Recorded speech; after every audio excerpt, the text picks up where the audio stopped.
15 شعبان کی رات ہو یا لیلۃ القدر کی رات ہو، عید الفطر کی رات، عید الاضحیٰ کی رات یا جمعہ کی رات ہو، یہ بابرکت راتیں ہیں، اور یہ بابرکت راتیں پہلی امتوں کو اللہ تعالیٰ نے عطا نہیں فرمائی تھی۔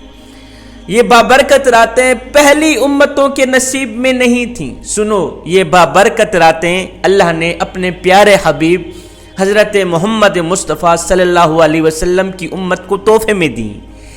یہ بابرکت راتیں، یہ چند بابرکت راتیں۔ میرے حضور علیہ الصلوۃ والسلام نے فرمایا، صحابہ جی یا رسول اللہ صلی اللہ علیہ وسلم، میرے کریم نبی نے فرمایا، صحابہ بنی اسرائیل کے زمانے میں سے 4 لوگ ایسے تھے جو دن رات 80 سال مسلسل جہاد کرتے رہے۔ 4 لوگ ایسے تھے جو 80 سال دن رات مسلسل جہاد کرتے رہے۔ مجھے بتاؤ ان کو کتنا ثواب ملا ہوگا؟ قبل اس کے کہ صحابہ ان 4 لوگوں کے ثواب کا اندازہ لگاتے، اتنے میں اللہ کے حکم پر حضرت جبریل علیہ السلام آسمان سے نیچے اترے، میرے حضور علیہ الصلوۃ والسلام کی خدمت میں حاضر ہوئے۔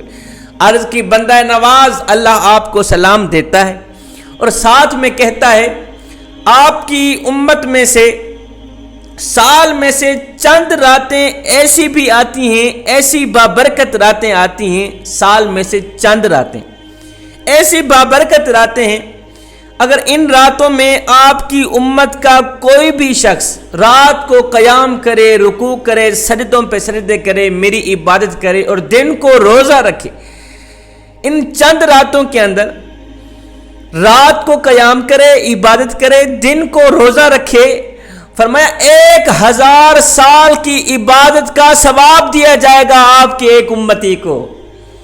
جو شخص اس بابرکت رات میں، ان چند بابرکت راتوں کے اندر جو پہلے میں آپ لوگوں کو بتا چکا ہوں، رات کو قیام کرے، رکوع و سجود کرے، اللہ کو راضی کرے، بندگی کرے، عبادات کرے اور دن کو روزہ رکھے، فرمایا 1000 سال کی عبادت کا ثواب دیا جائے گا اسے۔ اتنی فضیلت تو ہے۔ اور شب برات کی رات بھی، شعبان کی 15ویں رات بھی ان بابرکت راتوں میں شامل ہے۔ میرے حضور علیہ الصلوۃ والسلام شعبان کی 15ویں رات کو قیام کیا کرتے تھے، عبادت کیا کرتے تھے، پوری رات عبادت کیا کرتے تھے اور دن کو روزہ رکھا کرتے تھے۔ میرے حضور علیہ الصلوۃ والسلام نے شعبان کی 15ویں رات کی فضیلت یوں ارشاد فرمائی ہے، فرمایا کہ جو بندہ اس رات کو قیام کرتا ہے، دن کو روزہ رکھتا ہے، تو پچھلے سال کی 15ویں شعبان سے لے کر اب جو آنے والی ہے شعبان کی 15ویں رات، اس تک پورے سال کے اندر بندے نے جتنے گناہ کیے ہوتے ہیں، اللہ تعالیٰ اپنی رحمت کے صدقے سب کے گناہوں کو معاف فرما دیتا ہے، سب گناہوں کی بخشش کر دیتا ہے۔ میری امت کے تمام لوگوں کے گناہ اللہ تعالیٰ معاف فرما دیتا ہے اس رات کے صدقے۔ اب ایک رات کا جاگنا، ایک دن کا روزہ رکھنا پورے سال کے گناہوں کو بخشوا دیتا ہے۔ اس رات کو اللہ تعالیٰ آسمان سے زمین پر رحمت کی تجلی فرماتا ہے، رحمت کی نگاہ سے دیکھتا ہے، کرم کی نگاہ سے دیکھتا ہے۔ اس رات کو اللہ تبارک و تعالیٰ کے حکم پر فرشتے آسمان سے نیچے اترتے ہیں، کائنات میں پھیل جاتے ہیں، ہر ایک گھر کے اندر جاتے ہیں، دیکھتے ہیں جو شخص اس بابرکت رات کو قیام کر رہا ہے، رکوع و سجود کر رہا ہے، عبادت میں مصروف ہے، تو فرشتے کیا کرتے ہیں؟ اس کی روزی میں برکت ڈال دیتے ہیں، اس کو رزق سے مالا مال کر دیتے ہیں، اس کی عمر میں برکت ڈال دیتے ہیں، اس کی جوانی میں برکت ڈال دیتے ہیں، اس کے حسن میں برکت ڈال دیتے ہیں، اس کی خوبصورتی میں برکت ڈال دیتے ہیں، ہر ایک چیز میں برکت ڈال دیتے ہیں۔ اور دیکھتے ہیں جو شخص اس بابرکت رات کو سویا ہوا ہے، غفلت کی نیند سویا ہوا ہے، تو فرشتے کیا کرتے ہیں؟ اس کی عمر سے برکت ختم کر دیتے ہیں، اس کے رزق سے برکت ختم کر دیتے ہیں۔ پھر چند دن کے اندر اندر ہی اس کے گھر سے امیری کا جنازہ نکل جاتا ہے، غربت عروج پر آ جاتی ہے، خوشیوں کے جنازے نکل جاتے ہیں، دکھ عروج پر آ جاتے ہیں۔ اس رات کے اندر فرشتے انسان کی عمر میں برکت اور انسان کی موت لکھتے ہیں۔ جب ایک انسان کی موت لکھی جاتی ہے تو اوپر سے فرشتے اس کی موت لکھتے ہیں کہ یہ اسی سال مر جائے گا، یہ سال اس کی زندگی کا آخری سال ہے۔ تو جب بندہ گناہوں پہ گناہ کرتا ہے، کسی کے اوپر ظلم کرتا ہے، زیادتی کرتا ہے، کسی کا حق مارتا ہے، زنا کرتا ہے، شراب پیتا ہے، ماں باپ کی نافرمانی کرتا ہے، تو فرشتے افسوس کرتے ہیں، او نادان، یہ سال تیری زندگی کا آخری سال ہے اور تو غفلت میں مبتلا ہے، تو گناہوں کے اوپر گناہ کرتا جا رہا ہے، اور شرم کر، یہ چند دن کی زندگی تیرے پاس باقی ہے، یہی ایک سال تیرے پاس ہے، اسی سال کے اندر اندر تو مر جائے گا، کوئی نیک اعمال کر لے میاں۔